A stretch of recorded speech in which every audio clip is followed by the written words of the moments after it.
Hello and welcome everybody to episode number 5 of the Whatever Whenever podcast. I'm your host, Josh Reeves. Thank you for joining me for another edition of this show. I've got some various stuff to talk about for you here this week, ranging all the topics that we get into here on this show. I really enjoy doing this show and having an outlet to talk about different things other than just news stuff all the time. So definitely fun. Glad that you are all here taking the ride with me for this brand new endeavor and show. As I talked about last week, we've got a small inaugural fundraiser going on for this brand new show right now, just to help us get off the ground, get some of the new things that we need when you're starting a new show like this. Getting for $100, I'm getting a custom made intro done. I don't want to tell you who it is yet because I don't want to ruin the surprise, because it's going to be really awesome. A celebrity voice that a lot of people are going to recognize. And I just got to have $100 just to do that. And then some other stuff we want to get here just to spruce up and get everything launched off the ground. So $500 is our goal. We have that fundraiser page. You can find it, links to it here on the YouTube channel, in the information section of the video, and in the comments, and also on our Whatever Whenever podcast Facebook page. If you have not gone over there and give us a like, I plan on being more active on that page as we get more followers and whatnot. But right now I'm just posting stuff for the show, and then whatever videos and stuff I want, music videos, comedy videos, whatever. So give us a like over on the Whatever Whenever podcast Facebook page. Other than that, I don't think I've got much other than that to tell you right out of the gates tonight for this show. So we're going to move right into our first segment tonight. Move right along here. So our first segment of this show, of course, is MMA Corner. Not a whole lot to talk about this week. Just a quick recap of Fight Night 166 that happened over last weekend. It's funny because when I made my picks here for the previous event for UFC 246, like I said, it's hard to ever get them right. But listen, I do, believe it or not, I do know what I'm talking about when it comes to this stuff. I just thought it was hilarious that for that, somebody made a comment, oh, you only went 1 for 3 on your picks or whatever. And then this week I fucking knocked it out of the goddamn park. 4 for 1 on my picks on the main card. Not a peep, not even a comment. Yeah, it's one of the more frustrating things that happens a lot of shit on my other show. You can be right for years on end and never hear a fucking peep out of anybody, but then like you say one thing or mispronounce one thing and then everybody jumps all over you. And it's frustrating. So if nobody else is going to give me credit, I'm sure as fuck going to take the credit. I did fucking phenomenal on my picks this week. I only picked 2 fights from the prelim card. And I went 1 for 1 on those, on the 2 female fights. One I picked correctly, one I did not. So that was pretty good for the prelim card. But on the main card, I knocked it out of the goddamn park. I picked 4 out of 5 of the total fights on the main card correctly. The only one I didn't get right, I'll be honest with you, I didn't really fucking know. I don't think I've ever seen Jamal Hill or Darko Stosic fight. I'll be honest with you, only reason I went with Stosic is because he's a fucking, Eastern European fucking monster. So I honestly that was a shot in the dark. I did not know anything about either one of those fighters, to be honest with you. I was kind of curious as to why that was even a main card fight. That was really to me a prelim level fight. I guess they just didn't have enough to fill the card. So, but I tell you what, this was in this Fight Night 166 was in Raleigh, North Carolina. I got to tell you what, man, I got to give it up. Straight up, I got to give it up for the fans in Raleigh, North Carolina. But I don't know if it says more about the fans of the UFC in Raleigh, North Carolina, or it says more about the fact. Listen, I'm like, if you're from Raleigh, North Carolina, I'm I've never been there. I've been to a lot of places. I've never been there, but I'm just guessing from what I know about Raleigh, North Carolina. There ain't shit to do in that motherfucker except get drunk. Am I right? I'm sure there's probably going to be some people telling me there ain't nothing to do in that. You don't got any sports teams. You had what? You guys had a fucking, what was that? World League? Was it the World Football League or whatever? Early 90s, I remember. I think they had a team for like a year. They ain't got no baseball teams, no football teams, no professional hockey teams. There's no sports teams there. I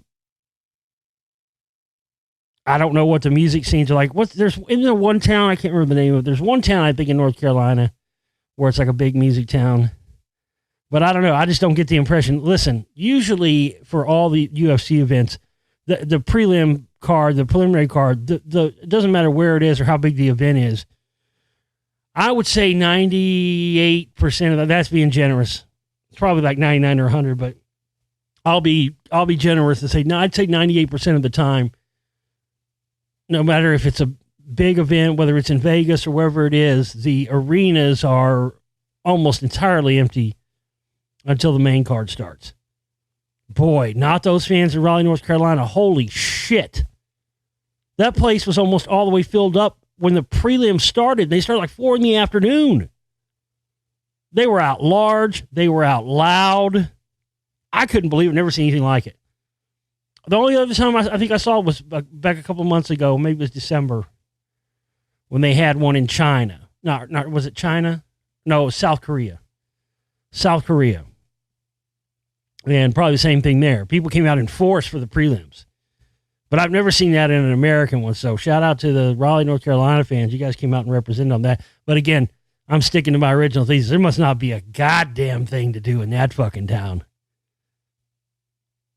Fuck it, UFC's coming to town, dude. Fuck it. Starts at 4. Let's get there at 4. By God. You know those motherfuckers were drunk by 6. You know they were. Before the main card even started at 7, they were fucking, those sons of bitches were already fucked up like Jerry's kids out there. Oh, my God. So, yeah, I didn't know much about the first card in the fight. So, Darko Suzuki versus Jamal Hill, picked that one incorrectly. After that, flawless. Flawless after that with my picks. Angela Hill versus Hannah Cyphers. Angela Hill got it done. That was a good fight. Congrats to Angela Hill. She's a hell of a fighter, man. I'm glad she's finally starting to kind of come up a little bit. She's had some tough losses in the past. And then we had Jordan Espinoza versus Alex Perez. And that was a quick one.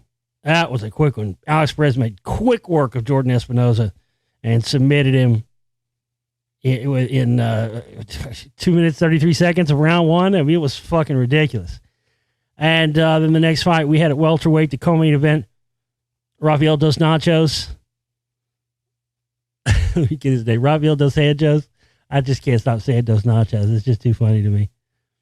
Versus, I don't know why. I fucking brain farted last week. I apologize. I think it's because I'm reading off a paper instead of like watching it on a screen or in front. I don't know what it is. I kept pronouncing Michael Chiesa's name wrong last week. I apologize. What did I call him? Chese? I don't remember. I was saying it all wrong. I apologize. But anyway, Rafael Dos Anjos versus Michael Chiesa. And Michael Chiesa won by a decision. You know, decisions, those are tough. But he clearly won that fight. So it was a right decision. But what may have not been the right decision, unless he's just offering himself up as a sacrificial lamb, like I talked about, that's something common you see and that people don't give enough credit to that happens in the UFC. There are sacrificial lambs, and those guys are aware they're sacrificial lambs. Though they will be a sacrificial lamb as long as they're getting paid good money.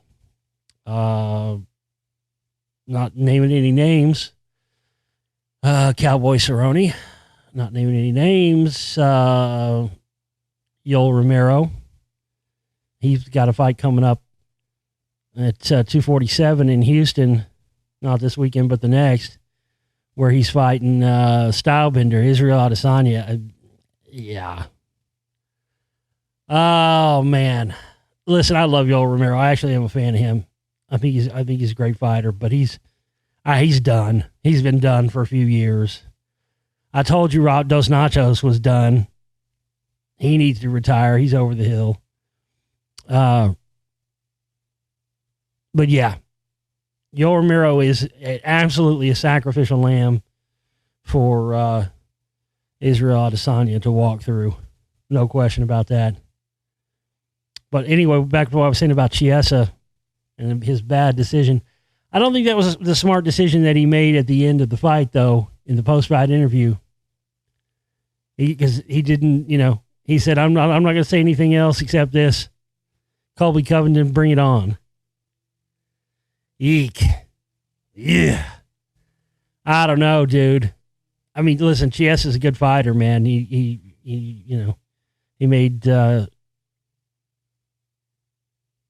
nice work out of Dos Anjos, but listen, the Colby Covington, man, yeah, he's a fucking retard. Yeah, he's a MAGA-tard guy, but the guy, that fight with Kamaru Usman was one of the best fights I've ever seen.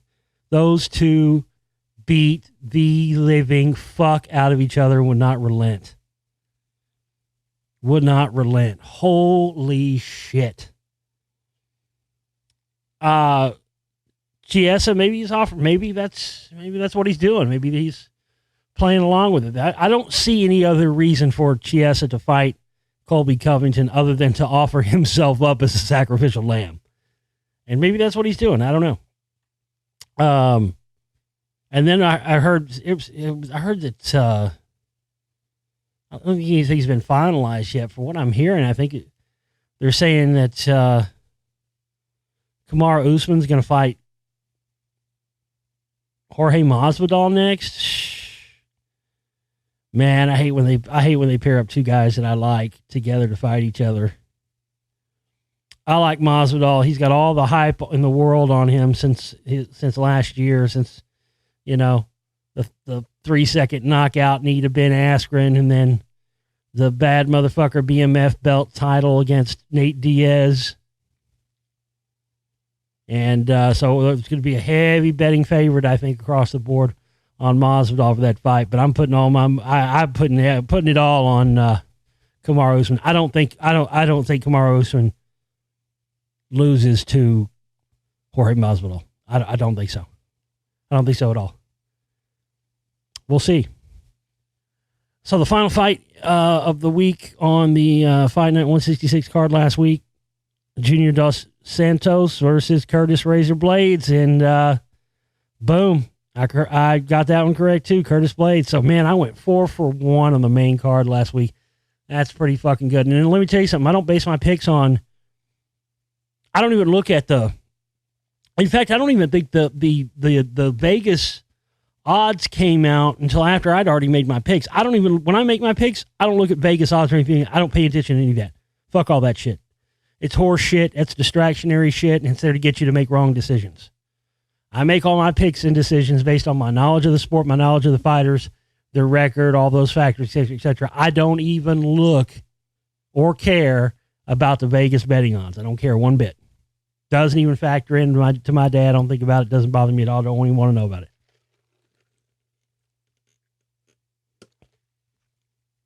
So yeah, 4 for 1 on the card. So no fights this weekend. The next event will be UFC 247, Saturday, February 8th at the Toyota Center in Houston, Texas. And I really wish I could be there for this card. It's a really fucking stacked card with a lot of good fighters on it. Starts early too. They got early prelims and prelims for this one. Got 2 matches on the early prelims at 5:15. And then there's some good fights on that prelim card. Jimmy Rivera versus Marlon Vera has been canceled. So that's one less for the prelims. Miles Jones versus Mario Batista. At bantamweight, welterweight, Alex Morono versus Callan Williams. Women's flyweight, Lauren Murphy versus Andrea Lee. That's going to be a good fight. Trevin Giles versus Antonio Arroyo. That's the final fight on the prelim card for 247. And then, yes, on the main card at 247. Oh, shit. Stacked, jacked, and racked for this fucking, man, what a card. Derek, the Black Beast Lewis, my boy. Oh my God, that dude is so fucking hilarious. Not even this dude's he's one of those guys that doesn't even try to be funny. He's just hilarious. Versus Ira Latifi. That's gonna be a great fight. Derek, my balls was hot. Lewis.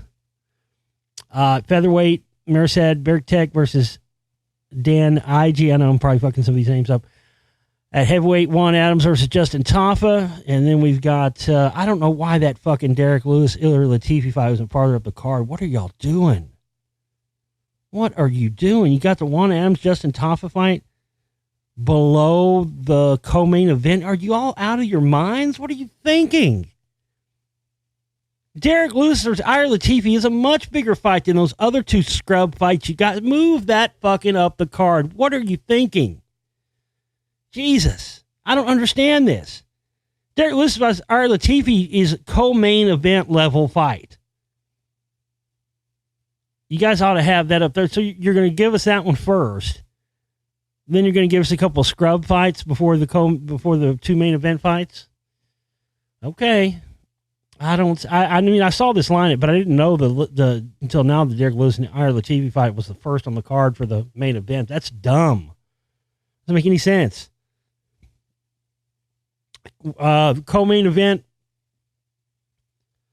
for UFC 247, obviously the one I'm looking forward to the most because it is a championship title belt defense match for Valentina Shevchenko versus Caitlin Chikugian. And then at light heavyweight, we've got John Jones versus Dominic Reyes. So this is a stacked card. Next week, I'll get into all my picks for you. Right now, this is just a preview of that card coming up. So obviously, between Valentina Shevchenko and Caitlin Chikugian, you clearly you know who I'm going with there. But we'll get into that and preview that fight for you next week here on the show. So that's all I've got for MMA Corner this week.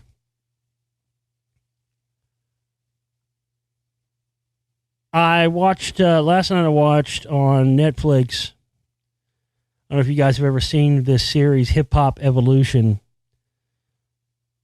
Part 4 is out, or season 4, whatever it is.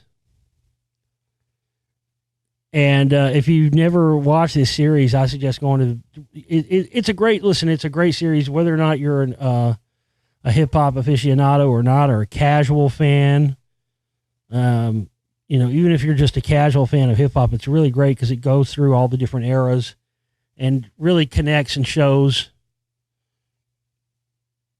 Where if you have a big time person that makes it big time, it shows their influence, to go back and traces their influences back. It's really good. It's produced and created by Sam Dunn. And Sam Dunn's done a lot of great. He did documentary Metal: A Headbanger's Journey. It came out in 2005. If you haven't seen that, I highly suggest that. He also did the 2010 Rush documentary, Beyond the Lighted Stage. Which, again, if you haven't seen that you haven't seen the Rush documentary, it's on Netflix. If you've never seen Rush Beyond the Lighted Stage, Rush documentary, don't even finish listening to this. Go watch that thing. Shit. He also did Rush's 2011 Time Machine Tour home video of the concert, Time Machine 2011, live in Cleveland. He did a bunch. He did a Motorhead concert video. Metal Evolution was a TV series he did it's really great. I've got all I still watch that every now and again. Metal Evolution is really good that he did. So, he's done a lot of these metal series with this. The Hip Hop Evolution is done by the same people who did all those that I just named. But thankfully they got a black guy to go do all the interviews and stuff, because no way they were going to get some pasty metal guy to be able to get into the places in the hood where this guy had to go to get some of these interviews with some of these people. Like, seriously. Like, there are places where, like, no white man could have gone into these places this guy had to go.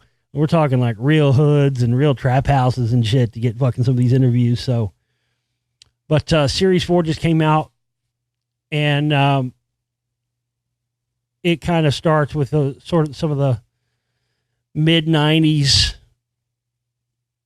hip hop stuff, like bounce movement and all that stuff, and moves into some of the newer stuff.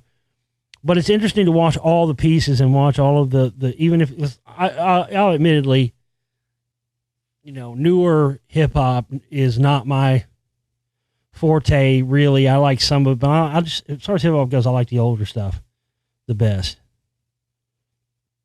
There's some here and there I like. However, this documentary, even for the stuff that I haven't really been into, it's very educational, and really shows the history of some of the people that are big names now, and shows how they got where they are, and shows what their influences were and what influenced their influences. It's really well done.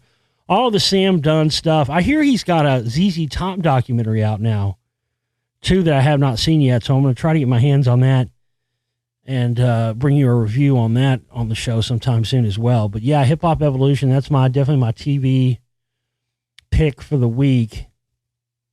Not necessarily TV, but on Netflix, so we'll call it TV. How about that? But if you haven't seen all the parts, start at the beginning, watch them all.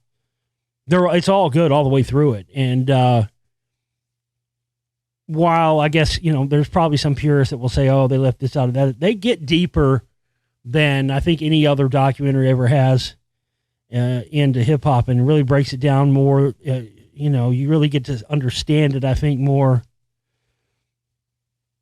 I think for people who don't get hip-hop and don't like it and never been fans, where I think you can actually learn a lot from it and see it from a new perspective if you watch this series. It's really good. It really is. So whether you're a casual hip-hop fan or lifelong or not at all, and if you're just somebody that, a lot of people just like music documentaries, just for the information and whatnot. So if you're somebody that just in general likes music documentaries, even if you're not a total hip hop head, I highly recommend watching Hip Hop Evolution on. If it was done by anybody else, I probably wouldn't, but Sam Dunn, and I mean, just the stuff that he did with Metal Headbanger's Journey, and also with Metal Evolution, that series where each episode was about a different genre or era of metal, and shows how they all connect together. Oh, it's so good. So good. And of course, what he did with all the Rush stuff and the Rush documentary. So that's my TV pick for the week. Hip Hop Evolution on Netflix. All right. And that brings us to our movie of the week. A little different. Excuse me. Something a little different this week for you. I actually, I was too busy. Too much shit going on. I really didn't have, and there really wasn't a lot of newer stuff out either. I really didn't have a lot of time to dedicate to this segment this week. I really didn't. And this, you'll probably notice too, the show is shorter than some of the other ones, but that's the way it is, Some are going to be longer and super long. Some are going to be a lot shorter and super short. So that's kind of the theme here of the Whatever Whenever podcast. But, yeah, I didn't watch. Now that I'm thinking back the last week since the last episode, I don't think I watched any movie. No, I don't think I did. I don't think I watched any other movies other than this, the one that I'm going to feature here for you for our movie of the week. And this came at the request of somebody in our listening audience. So the Whatever Whenever podcast movie of the week this week is Stephen King's Dr. Sleep. This came at the suggestion of what was one of our listeners wanted to get my take on this movie. I'll be honest with you, I wasn't going to watch this movie. I only watched it straight up being real talk. I was not going to even watch this movie. I had no interest in seeing it at all. And only because somebody in the listening audience wanted me to get my take on it, I decided to watch it. And I'll tell you why I wasn't going to watch it in the first place. Because maybe they'll go back and do this. Maybe since this movie actually, was a success, it made more than it cost to make it. So I think it cost $27 million. It made $45 million, so that's not bad. I just think that they shouldn't have made this. It, of course, is the sequel. In case you didn't know, Dr. Sleep is Stephen King's sequel book to the original book of The Shining. And the reason I wasn't going to watch this is because I think that they should have made, although it probably wouldn't have been a success, and probably then they wouldn't have been able to make Dr. Sleep. So maybe they did it that way on purpose. Hopefully then, with that said, they'll go back and make an actual Shining reboot that goes along with Dr. Sleep that will be based from the actual book. Because Dr. Sleep is pretty much verbatim the book. The original Stanley Kubrick The Shining movie is not verbatim the book. Not at all. It's heavily changed by Stanley Kubrick as a vehicle to basically hide and code secret messages, but that's another story. We're not going to get into that here. But because of that, the movie version of Dr. Sleep should not be considered as a direct sequel to the movie The Shining. It should be seen for what it is, which is a sequel to The Shining, the book. Because there's lots of stuff they didn't expound upon in the original Shining movie that if you've never read the books and you just go straight from the original Shining movie to Dr. Sleep, you're going to be like, huh, what? Because Kubrick left a lot of that stuff out. So, as far as the movie goes, I don't know. I was about 50-50 on this movie. First off, it was way too long. Way too long. This did not need to be the same length as fucking the Scorsese's The Irishman. Come on. A little over 3 hours, dude.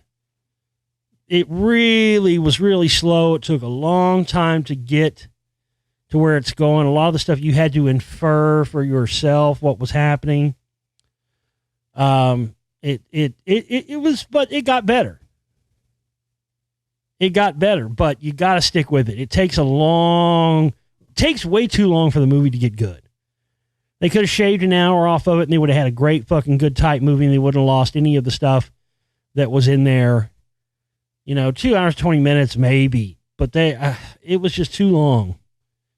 And there was too much stuff going on in it for someone who has never read the book. See, a lot of people didn't like the original Shining movie that Kubrick did because it was so far removed from Stephen King's book.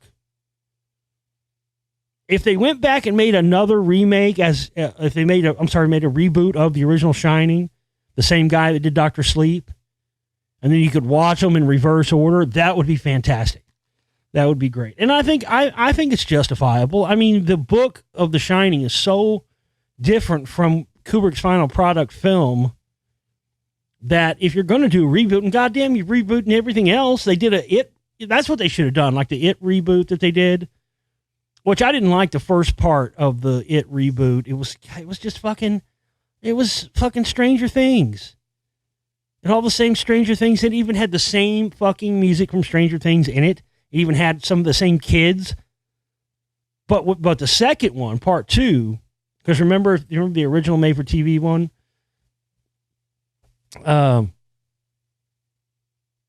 With Curry in it.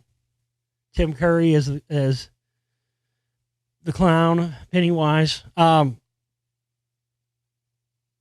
first part of it was when they were kids, and then the second part they were adults. So the reboot was like that too. And like I said, they rebooted fucking Pet Sematary. They rebooted fucking It. I think a Shining reboot that is verbatim the Stephen King book to go with the Dr. Sleep movie is definitely justified and definitely warranted. I think maybe they should do that. Maybe that's the plan. Maybe they are going to do that. I don't know. But it takes place in the modern. It takes place Danny, remember Danny, the little boy from The Shining? He's all grown up now. He's played by Ewan McGregor. And, it just gets into more, I don't want to give too much away, but it just gets into more things that weren't even introduced or even shown, and maybe even kind of slightly hinted at in the Stanley Kubrick version of The Shining. So, but it did eventually get good. It wasn't a bad movie. It got pretty good towards the end. And all in all, it wasn't a bad movie, but it was, like I said, it's tough just to get going. I wasn't even going to watch the movie at all in the first place. I was going to skip it. Somebody suggested, wanted to know what I thought about it. It wasn't a terrible movie. It wasn't fantastic either. I don't know if there was some kind of something you were expecting me to get out of it and hear me talk about that I didn't get out of it and I'm not talking about. I'm sorry. I apologize. That's what I feel like. I kind of feel like there's something you were hoping I would talk about, or I don't know. I just didn't think it was all that impressive. It's really like when you go from the first Shining movie to this, you're like, well, this doesn't make any sense. What does this have to do with any of that shit? They didn't show any of this, people eating souls and shit from people. I mean, it's just, there's all this other Stephen King-y type shit in there. And look, I understand. The first movie was loosely based on the book, and the second movie was largely based on the book. But again, you can't expect your average fucking moviegoer to know that or understand that. Because your average fucking Joe fucking six-pack, you tell him this is a sequel to The Shining, you expect it to be a sequel to The Shining. All these new things that are being introduced that we're all automatically, expected to know about and just accept, like, oh yeah, we've always known about that. Wrong. Because those are all the things that were left out of the original movie. So, not bad, but not, not totally fantastic either. I don't know. I didn't, a lot, and also if you're sensitive to, if you're one of those people out there, I'm not one of those people, but I understand that I am sensitive to the fact that there are people that are sensitive to, if you're sensitive to, I don't know. I guess it's just a people have kids thing. I don't know. Some people are sensitive to movies that have violence against children, which I'm not, because it's a movie. It's fake. You should be able to suspend, all that shit and just enjoy a fucking movie. It's all fake. But some people are sensitive to kids getting killed. I'm not. It doesn't bother me. If it's fiction, if it's a horror movie and there's kids that die in it, okay, I can accept that. Some people are sensitive to it. So if you're sensitive to children being fucking murdered, I wouldn't watch the movie. All right. That's all I got for, that's my movie of the week pick for you there, Dr. Sleep, and I'll be back next week with something else. And that brings us to our final segment of the week. Just a quick show this week. And this is Record of the Week. Each week I will randomly select one vinyl record. I want to stress that. All my albums of the week and record of the week are real, actual 33 RPM vinyl records. Randomly selected from my personal collection, and I'll feature one here each week for you on the show. And this week's pick, randomly selected and put on the needle today, that I listened to before this show. The Weight is a Gift. The Weight is a Gift is the fourth album by alternative rock band Nada Surf. It was released on Barsook Records in 2005. This is a great record. It was produced by Death Cab for Cutie guitarist Chris Walla. This is a great record. Nada Surf is a great band. I remember a lot of people just know them as one-hit wonders, which they aren't. A lot of people know as one-hit wonders because they appeared in the late 90s on MTV with the song Popular, and then sort of disappeared. But they've been putting out albums ever since then. And the first album was High Low. That was the one that had Popular on it. Yeah, I like that record okay. But that run of albums that they have from Let Go, which is the one before this one, Weight is a Gift, which probably is my favorite. But I love all the records. Let Go, The Weight is a Gift, Lucky, and The Stars Are Indifferent to Astronomy. Those 4. If you're a fan of indie rock, power pop, it's great power pop. But I love The Weight is a Gift, and that is our pick of the week. Going through the track listing here, Concrete Bed.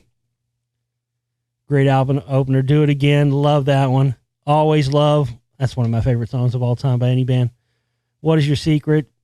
Your Legs Grow. All Is a Game. Blankest Year. I love that. Oh, fuck it.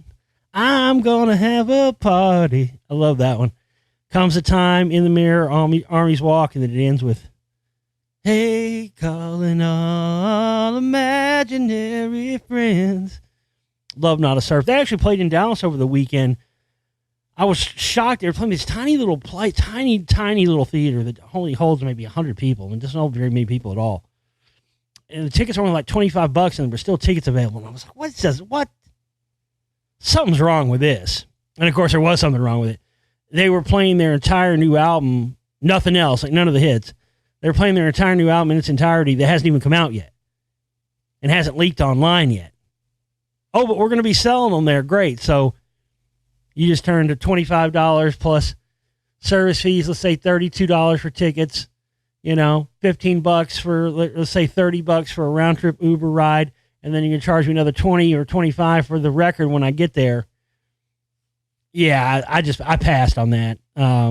They'll probably be back in 6 months playing another better place and playing all the hits. But listen, unless you're Rush, and even then, I don't know. But yeah, unless you're Rush, man, it's going to be, I love Not a Surf. Nothing against them. We're one of my favorite bands. But I don't know, man. I just can't get into going to a concert and listening to a band play songs I don't know. And I'll probably kick myself later. The record will probably come out, and I'll hear it, and I'll go, damn, I wish I would have went to that. These songs are great. That's my luck. But maybe not. I don't know. It's real hard, no matter how much you like a band or how much, it's the same thing with new music. When people go out and see bands in clubs and stuff, local bands and stuff. And local bands, they can be really good, and they can have their shit together and have great songs, and they got 5 people watching them. And nobody's really cheering, and they're wondering why, and they think it's them, and then they start internally fighting. Oh, well, it's your drumming. No, it's your fucking shitty, you don't know how to tune a guitar, and fucking, this guy over here doesn't fucking, needs a fucking, quit playing that fucking PV bass and get a fucking Fender Jazz, whatever. You just start internalizing going, but really what it is people, if people don't know material and don't know the material you're playing, it doesn't matter how great you are. If the people don't know the songs, they're not going to be into it. I have a recording, and actually I've heard from people who saw this tour as well. I forget what tour it was. It was one of the Led Zeppelin tours. I guess it would have been right before. There probably would have been, I don't know. What year did Physical Graffiti come out with was Cashmere on Physical Graffiti?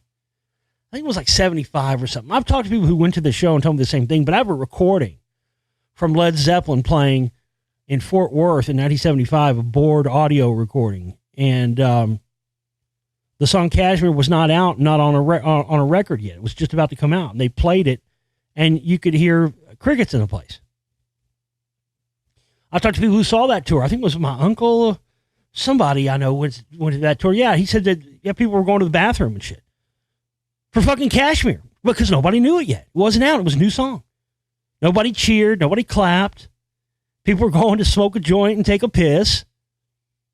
So my point is, even if you're Led Zeppelin and even if you got the song Kashmir, if nobody knows it, nobody cares.